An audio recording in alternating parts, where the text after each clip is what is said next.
بسم اللہ الرحمن الرحیم۔ مخلوقات کی پیدائش، فرشتے اور جن۔ اللہ تعالیٰ نے ارضی اور سماوی زمین و آسمان کی مخلوق کو 5 مختلف قوتوں یعنی نمبر 1 عقل، نمبر 2 وہم، نمبر 3 خیال، نمبر 4 شہوت، نمبر 5 غضب سے ترتیب اور ترکیب دے کر پیدا کیا ہے۔ اس طرح ترکیب اجزاء اور کیفیت کی نسبت مخلوقات کی 4 قسمیں ہیں۔ مخلوقات کی پہلی قسم جس کی عقلی قوت وہم و خیال اور شہوت اور غضب پر باری ہوتی ہے، یعنی عقلی قوت کے سامنے ان چیزوں کا حکم بے معنی اور بے حقیقت ہوتا ہے، بالکل اسی طرح جیسے مردہ غسل دینے والے کے سامنے بے بس اور فرمانبردار ہوتا ہے۔ اسی طرح یہ چاروں قوتیں عقلی قوت کی مطیع ہوتی ہیں۔ اس مخلوق کا نام فرشتہ یا روحانیت ہے۔ اصطلاح شرع میں اس مخلوق کو ملائکہ، ارواح یا ملکوت کہتے ہیں۔ مخلوقات عالم کی یہ نوع ہر قسم کی خطاؤں اور گناہوں سے پاک صاف ہے۔ یہ مخلوق عورت کی خواہش سے بھی مبرہ ہے۔ کھانے پینے کی چیزوں سے اسے کوئی دلچسپی نہیں۔ یہ مخلوق قوت عقلیہ کے سبب خود کو کسی بھی صورت میں متشکل کر سکتی ہے۔ دوسری قسم کی مخلوق میں وہ جاندار شامل ہیں جن کی عقل، شہوت، غضب اور وہم و خیال کے تابع ہوتی ہے۔ اس مخلوق کی تجسیم ہوا اور آگ سے مرکب ہے۔ مادہ کی لطافت کے سبب یہ مخلوق بھی ہر صورت میں متشکل ہو سکتی ہے۔ وہم و خیال کی غالب قوت کی وجہ سے یہ مخلوق خود کو خوفناک سے خوفناک شکل میں تبدیل کر سکتی ہے۔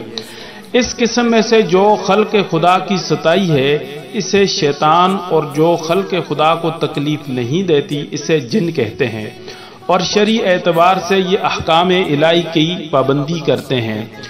اس کو اس طرح بھی کہا جا سکتا ہے کہ بعض جن دیندار اور حکم خداوندی کی پابندی کرتے ہیں، جبکہ کچھ جن شرعی احکام کو قبول نہیں کرتے وہ گمراہ اور کافر کہلاتے ہیں۔ تیسری قسم کی مخلوق میں وہ جاندار ہیں جن کی عقل اور وہم خیال پر غضب اور شہوت حاوی ہوتے ہیں۔ ان جانداروں میں عقل نام کی کوئی چیز نہیں ہوتی۔ عقل سے بے بہرا اس مخلوق کی بھی 2 قسمیں ہیں، اور وہ دونوں حیوان کہلاتے ہیں۔ ان میں وہ حیوان جن پر شہوت غالب ہوتی ہے انہیں بہائم، اور جن پر غضب حاوی ہوتا ہے انہیں سبا یا درندے کے نام سے پکارا جاتا ہے۔ اللہ تعالیٰ نے اپنی قدرت سے ایک آگ پیدا کی جس میں نور بھی تھا اور ظلمت بھی۔ فرشتے اللہ تعالیٰ نے اپنے نور سے پیدا کیے۔ یہ نوری اور معصوم مخلوق اللہ کی اطاعت گزار ہے، گویا ہر طرح کی نافرمانی اور خطا سے پاک ہے۔ ذات کریم نے انہیں آسمان پر رہنے کے لیے جگہ دی۔ فرشتوں کے بعد اللہ رب العزت نے آگ سے جنات کو پیدا کیا۔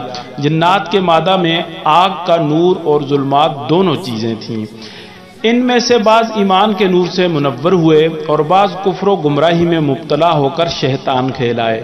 اللہ تعالیٰ نے سب سے پہلے جس کو تخلیق کیا اس کا نام مارج تھا۔ اللہ تعالیٰ نے فرشتوں اور جنوں کی فطرت میں ایک واضح فرق رکھا۔ فرشتوں کی عقلی قوت وہم، خیال اور شہوت اور غضب پر حاوی ہے، اور چاروں عناصر اس کے محکوم ہیں۔ اللہ نے انہیں نور سے پیدا کیا، لہٰذا وہ قوت عقلیہ کے باعث جس صورت میں چاہیں متشکل ہو سکتے ہیں، مگر جنات کی عقل پر شہوت، غضب اور وہم و خیال کا غلبہ ہے۔ یہ فرشتوں کے برعکس ہیں، کیونکہ ان کی تخلیق ہوا اور آگ سے مرکب ہے۔ مادہ کی لطافت کی وجہ سے یہ کسی بھی شکل و صورت کے تغیر و تبدل پر قادر ہیں۔ اللہ تعالیٰ نے جنات کو بہت سی قوتیں عطا کی ہیں۔